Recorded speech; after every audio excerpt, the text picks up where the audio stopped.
तो मैं बताता हूँ, मेरा नाम राहुल चौधरी और इंटरनेशनल कबड्डी प्लेयर और वर्ल्ड चैंपियन। इसके पीछे की जो स्टोरी है शायद मेरे अलावा कोई नहीं जानता। तो मैंने कबड्डी एज अ शौक के लिए स्टार्ट किया था जब मैं छोटा था। तो गांव में कबड्डी खेली जाती है सबसे ज़्यादा, और जाट जो होते हैं शायद मुझे लगता है कि पावरफुल ज़्यादा होते हैं, स्ट्रेंथ ज़्यादा होती है, तो उनके लिए शायद कबड्डी और कुश्ती ही बनी हुई है। और अभी तो अलग अलग गेमों में आने लगी, पर मेरा इंटरेस्ट जो था वो कबड्डी में था, क्योंकि मेरे जो बड़े भाई थे वो भी कबड्डी खेला करते थे, और मेरी फैमिली में जो मेरे फादर थे वो भी कहीं ना कहीं कुश्ती का अच्छे प्लेयर रहे हैं, पर वो नेशनल नहीं खेल पाए, उनके बेटे ने खेला नेशनल इंटरनेशनल। तो गांव में फिर उस टाइम जब कबड्डी खेला करते थे तो उस टाइम इतना क्रेज नहीं था कबड्डी का, और मुझे जब मैं स्टार्ट किया था जब छोटा था तो ये भी नहीं पता था कि ये कबड्डी नेशनल इंटरनेशनल लेवल पे होती है, इससे जॉब भी मिलती है और इससे हम इंडिया से बाहर भी खेलने जा सकते हैं, जो कि हमारे कभी सपने होते थे। कभी अगर गांव के पास से जहाज निकल रहा है तो देखते कभी यार हम भी इसमें बैठेंगे नहीं बैठेंगे। तो ये कबड्डी जब खेलने स्टार्ट किया हम धीरे धीरे खेलते रहे, तो बहुत ज्यादा स्ट्रगल हमारी लाइफ में आए। तो मुझे याद है जब मैं 2007 की बात है, मेरा एक स्टेट हॉस्टल था, तो उसमें जब मैं सिलेक्शन हो जाता तो उस टाइम मैं 12 या 13 साल का था। तो उसमें जब लेटर आया ज्वाइनिंग लेटर, तो उसमें लिखा हुआ था कि आपको एक संदूक लेकर आना है बॉक्स की, उसके अंदर आपके एक गिलास और की थाली चम्मच और मच्छरदानी में मच्छर ज्यादा होते थे। तो जैसे ही मैं घर से निकलता हूँ बड़ी खुशी खुशी हम वहाँ जाते हैं कि बड़ा अच्छा लगता है कि यार घर की डांट से जो जो पेरेंट्स डांटते थे पढ़ाई को लेके, तो आज छुटकारा मिलेगा और जाके अपना अच्छा प्रैक्टिस करेंगे और कुछ करेंगे। तो वहां जाके अमेठी हॉस्टल था एक, और उसके गांव था एक दत्ता का मिसपुरवा।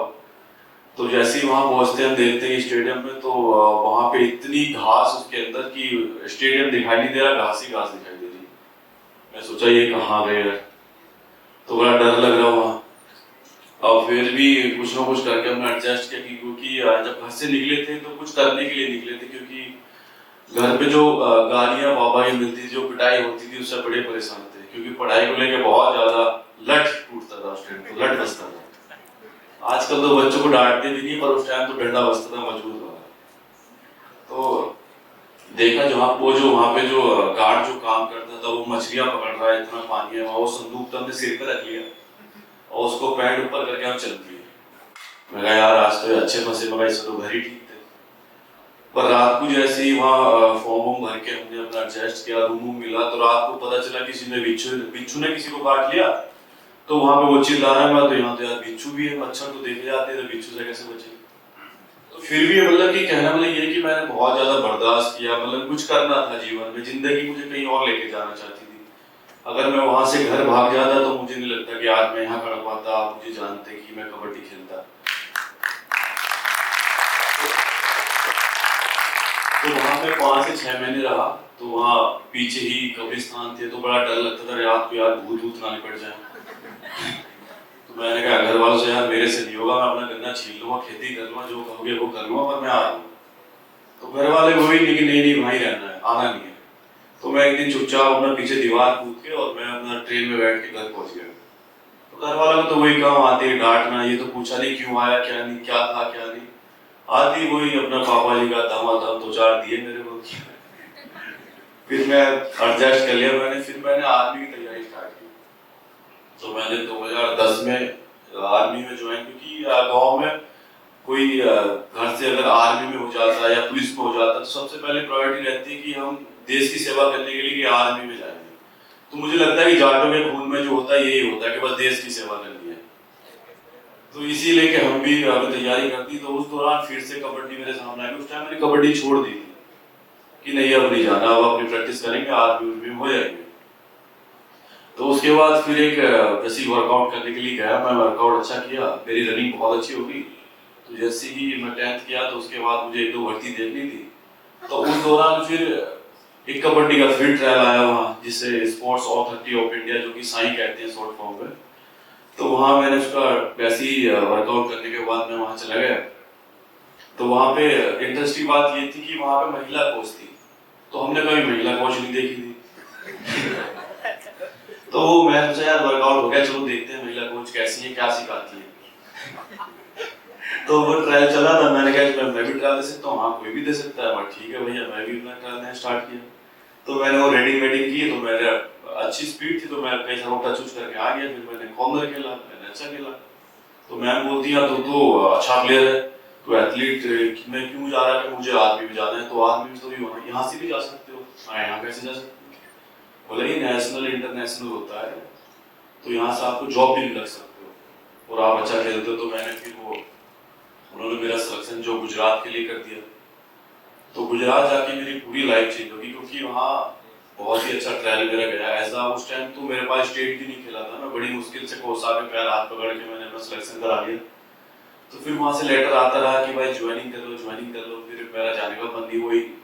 ट्रेन का इतना लंबा सफर था कि देख के डर लगता था, और उस टाइम इतने डरते थे कि ट्रेन में टीटी अगर मिल गया सब लोग सीधा जेल जाएंगे। और अब पता चलता है जेल में कोई नहीं जाता, क्योंकि अभी हम जाते हैं ट्रेन में, कभी बाई चांस चले गए तो टिकट लेते ही नहीं, ऐसे ही घुस जाते हैं। बोला चीफ साहब, सर चीफ साहब मतलब उनका कोड वर्ड होता है कि अगर जो स्टाफ में कोई रहता है तो उसको चीफ साहब बोलते हैं। तो हमारे जो सीनियर रेलवे में थे उसने बता दिया कि अगर कोई टीटी सामने से आता है तो उसको पहले ही बोलता चीफ साहब एक सीट चाहिए, वो समझ जाता है कि अपने उसमें ये डिपार्टमेंट के ही है। तो ये बहुत चलाया हमने कुछ टाइम जब वहाँ साई में थे, क्योंकि बहुत लंबा सफर हमारा वहाँ से होता था। तो उसके दौरान फिर बेनिफिट ये रहा कि जितने भी वहाँ पे प्लेयर थे सभी बड़े अच्छे लेवल के, इंटरनेशनल लेवल के प्लेयर थे।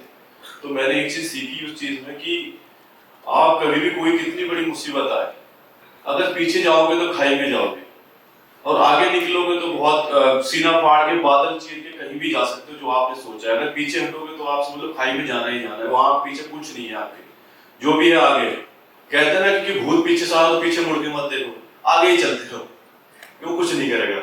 तो ये चीज मैंने वहां जाके सीखी, और बहुत ही अच्छा बेनिफिट मिला मुझे। वहाँ इंटरनेशनल प्लेयर थे हमारे सभी, जो कभी हम सोचते थे कि उनसे मिल पाएंगे, नहीं मिल पाएंगे।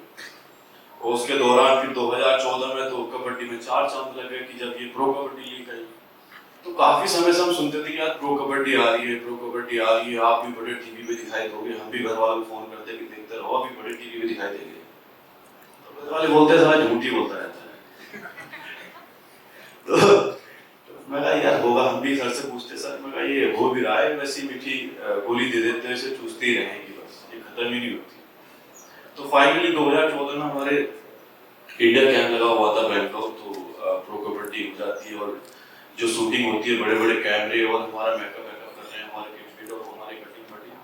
तो हम तो बड़े एक्साइटेड कि यार आज तो मौज आ रही है, पूरी प्रैक्टिस हो नहीं रही है और सही जूस वूस पी रहे हैं वहाँ। तो ऐसा बहुत ही कम देखने को मिलता। कभी कभी तो जो सीनियर थे हमारे वो लड़े पड़ते थे, यार तेरी शूटिंग ज्यादा होती है ना, तो मुझे तो पता नहीं क्यों पड़ते, क्योंकि जब भी कोई ऐड आता तो मुझे ही सबसे पहले लेके जाते थे।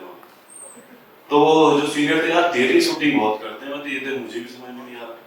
तो फिर मैं कपिल शर्मा शो में गया, उसने भी ये पूछी कि आपको पोस्टर बॉय भी कहते हैं, मगर ये तो मुझे भी नहीं पता, ये तो आप उनसे पूछो स्टार वाले से क्यों बोलते हैं। तो इसलिए कि इस पे बहुत झगड़ा होता था। फिर जब से प्रो कबड्डी आई उसने एक अलग ही लाइफ दी, और बहुत ही अच्छा लगता है। आप सब जब कबड्डी देखते हो, आप नाम से जानते हो, तो काफी ऐसे छोटे छोटे बच्चे जब नाम से पहचानते हैं कि you are Rahul Chaudhary kabaddi player, तो बड़ा अच्छा अपना को गर्व महसूस होता है। तो ऐसे ही है कि आप सब और हर जगह सिचुएशन ऐसी आती है कि मेरी लाइफ में या स्पोर्ट्स में आती है, आप सबकी लाइफ में भी आती है। कभी कभी जब एक क्लास में बच्चे पढ़ते हैं तो काफी सभी टॉप नहीं आ सकते। तो यही है कि अपना संघर्ष करो, उसको बीट करो, अच्छी प्रैक्टिस करो, और अच्छे से खाओ, नशे पानी से दूर रहो। यही है कि आजकल जो नशे में ज्यादा हमारे नए नए यंग जो आ रहे हैं, क्योंकि हर जैसे कि हम है, हमसे आने वाले जो आगे जितनी भी जन खेलने आएंगी या पढ़ने आएंगे वो हमेशा आगे ही बढ़ेंगी। ये कपिल देव जी जब हमें एक बार मिले थे तो हमें एक मंत्र दिया था कि आने वाले जितने भी यंग बच्चे होंगे वो हमसे हमेशा आगे आएंगे, अगर वो हमसे पीछे आएंगे तो हमारा देश आगे नहीं बढ़ पाएगा। तो यही है कि आज आप अच्छा करोगे, कल आपका जूनियर अच्छा करेगा, अगला आने वाला उससे भी अच्छे मार्क्स लेके आएगा। तो यही है कि आप धीरे धीरे आगे बढ़ते रहिएगा, और आपकी सक्सेस जो आपको वेट कर रही है, तो आप कभी भी पीछे मत हटिएगा। आपका जो फोकस है हमेशा उस पर फोकस बना के रखना चाहिए, और पक्का आपको हमेशा आपके काम में जीत मिलेगी। Thank you.